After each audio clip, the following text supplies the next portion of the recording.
আজকে আমি বানাবো হাঁসের ডিমের ঝাল।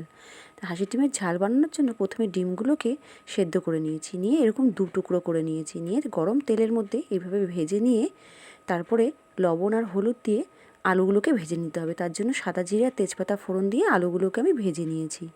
আলুগুলো একটু ভাজা হয়ে গেলে কুচনো পেঁয়াজ দিয়ে আবার একটু ভালো করে ভাজতে হবে। ভালো করে ভাজা হয়ে গেলে এদিকে আমি আদা, রসুন, লঙ্কা, ধনে আর গোলমরিচ বেটে নেব। বেটে নিয়ে হয়ে গেলে ওই মশলাটা দিয়ে আবার একটু ভালো করে কষিয়ে নিয়ে ওর মধ্যে লবণ, হলুদ দিয়ে আবার একটু ভালো করে নাড়াচাড়া করে এর মধ্যে দিয়ে দিতে হবে কড়াইশুঁটি আর টমেটো। ভালো করে নাড়াচাড়া করে ঢাকা দিয়ে দিতে হবে। ঢাকা দিলেই ওগুলো সব মজে যাবে, আলুটাও একটু সেদ্ধ হয়ে যাবে। হয়ে গেলে ভালো করে নাড়াচাড়া করে এরম দেখতে লাগবে। যখন হয়ে যাবে তখন একটু জল দিয়ে দেবেন।